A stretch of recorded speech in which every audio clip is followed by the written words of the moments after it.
Well,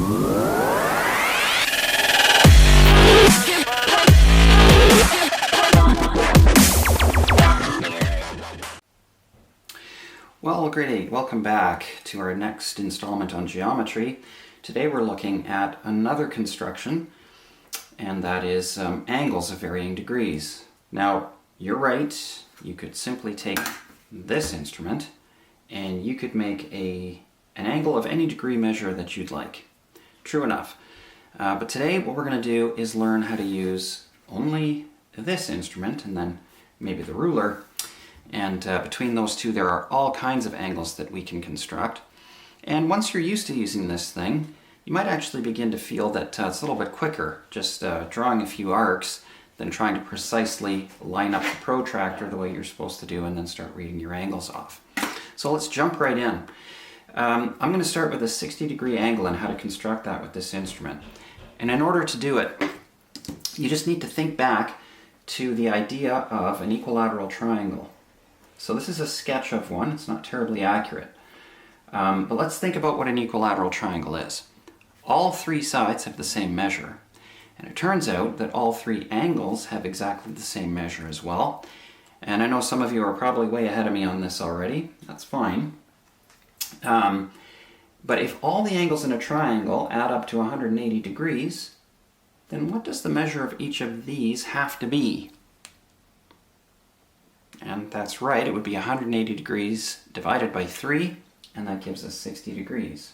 Follows then that if I can draw an equilateral triangle, I can draw a 60-degree angle. So let's get started with that.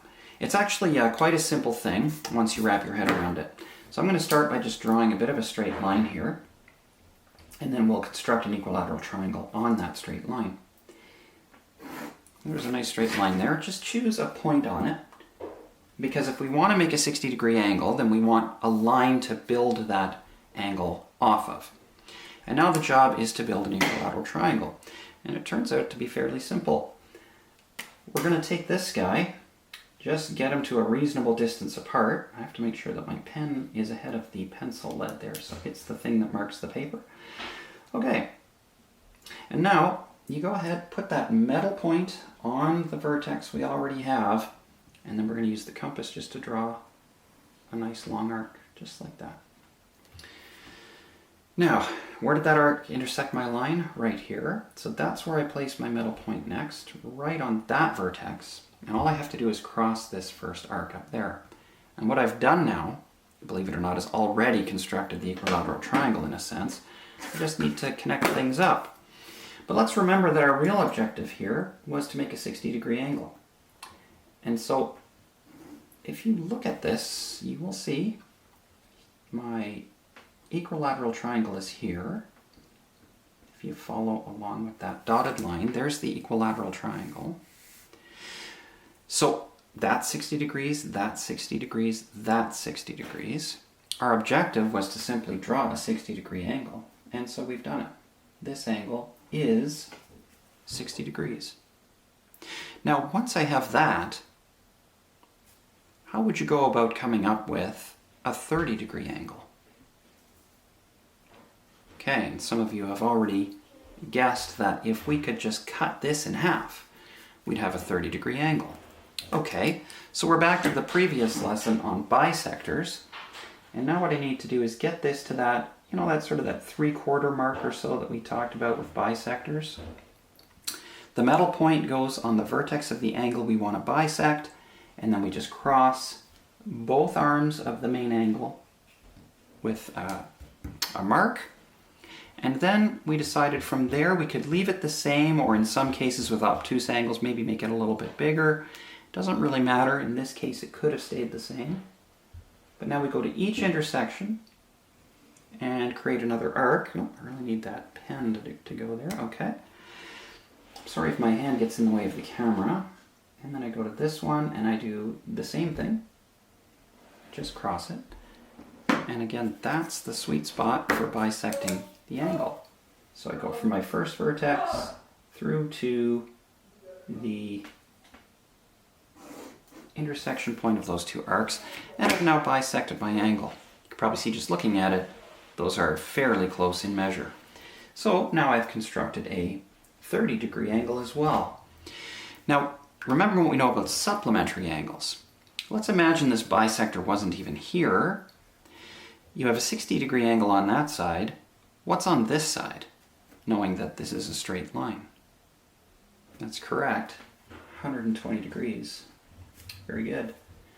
So look what we've constructed just with the isosceles triangle plus bisector. We've managed to construct a 30-degree angle, a 60-degree angle, and a 120-degree angle. So that's 3, just like that. Wouldn't take a whole lot of imagination to see that if I now bisect my 30-degree angle, I will have constructed a 15-degree angle. So lots of possibilities here. Now, we already know how to create a 90-degree angle because we've created the perpendicular bisector in the past. So let's just do that again for a minute. I'm going to show you where we can go from there. So this is going to be my the line that I'm going to bisect. And I'm actually not even going to bother to do the whole thing. I'm just going to go maybe from here to here and I'll bisect that. So there we go. A little bit past halfway to make sure that my arcs will cross. That's good. One on top and one that goes below. And then to the other vertex and one below, one on top. When I connect those, I'll have the perpendicular bisector to my line, which means it's at 90 degrees to my line. So there we go, exactly 90 degrees. So we can add that to our list of angles that we can draw. But if you're thinking ahead a little bit, you've probably guessed that we can now go for the 45-degree angle, right? If this is 90 and I bisect it, I should get a 45-degree angle. So that's where I'll go next. My line's a little on the short side, so it may not be terribly accurate, but let's see. Cross there, cross here, widen out just a little. I've got this one, and then to the other crossing point, create another one. Connect these up, and I've bisected that angle as well. So now I've created a 45-degree angle. Now if I bisect this again, you've probably seen it's not going to be too pretty. It'll be 22.5 degrees. And if I bisect my 15, I'm down to 7.5 degrees. So these aren't all that useful. But if you look at these numbers, and if you consider the fact that we can construct any one of these, then if we build one construction upon another, you can probably pretty quickly see that we could create combinations of these. So for instance, if I created a 60-degree angle and then added a 45-degree angle to it, I'd have a 105-degree angle. I could take the 30 and add a 45 and I'd be at a 75-degree angle. And you get the idea. There are just so many combinations from there. You can basically hit just about any angle measure that ends in a 5 or a 0. So the possibilities are pretty much endless. Some of you at this point have seen enough. You can get back to classroom, look for your assignment, and just get working on that. And some of you might be wondering now, how did we come up with that equilateral triangle at the beginning and this 30-degree angle and things like that. And so I'd like to just go through that one more time for anybody that would like to see it again. And then you can get to the exercises as well. So I'm going to just take a slightly different approach this time. What we're going to do is we're going to set out to construct a 150-degree angle. That's what we want to make. Now, if we think about it for a moment, if my objective is to make that 150-degree angle, let's place that right here, 150 degrees. I don't really have, right now, a nice method for coming up with 150 degrees. So let's consider what's on the opposite side, or sorry, on the other piece of my supplementary angle, I guess we should say.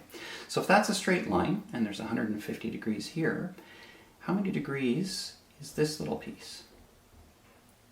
Yes, it's 180 minus the 150, So that's 30 degrees. So if I just set about making a 30-degree angle here, I'll end up with the 150-degree angle that I wanted to get over there. So that's what I'm going to do. I'm going to try to do this sketch, but in a more formal way. So there's my baseline, and let's say here is the point that I'm going to build my 30-degree angle off of. Well, I'm going to use the idea of an equilateral triangle to create a 60-degree angle first. So that'll be up here. And then I'll bisect that to come up with a 30-degree angle. So here's how you do that equilateral triangle again. Just make sure that the end of your pen doesn't go past the end of your line. As long as you have that, it's going to work just fine. So take the middle point of your compass and place it on that point where we ultimately want to build our angle. So that's this point right here. And now let's just go ahead and create a nice big arc. This arc actually does two things. It creates the next spot where we're going to put our middle point, but it also already has the intersection spot for the top of the triangle. So now we'll just leave the compass exactly as it was, but move the middle point to the intersection we just created. And then we're just going to cross our first arc. And there we've really done the work already. And this time, instead of showing the whole triangle, I'm just going to create the angle that we wanted. And I'm going to kind of do it in dotted line because it's not the ultimate angle we wanted. It's kind of part way getting there. You don't have to use a dotted line. I'm just doing it to try to show what we're accomplishing here. So what's the value? What is the measure of this angle? Correct. It's 60 degrees because it's an angle in an equilateral triangle. All of the angles in the triangle are 60 degrees. Now, I'm going to bisect this 60-degree angle in order to create my 30-degree. So it's kind of funny. If I leave my compass at the same width as it was before, guess where I'm going to cross my line? Right here. And I'm also going to cross right there. So you can kind of take a cheater step here. And instead of creating the crossing point there and the crossing point here, we have two that work just fine already. So I can go to this one and create my arc across the general center area of the angle. And I can go to the other one and cross that general center area. And now I've bisected the angle. And now I'm going to draw the solid line because this is the angle I wanted in the first place. Oh, that didn't go so well. My ruler moved. Hopefully yours will go a little bit better. Had I done it right from the dot, though, that would have been a 30-degree angle, which means that on this side, we have the 150-degree angle that we set out to create at the beginning. I hope that was helpful. Feel free to look back at the perpendicular bisector videos as well, in case that's helpful to you, and wish you the very best with today's exercises.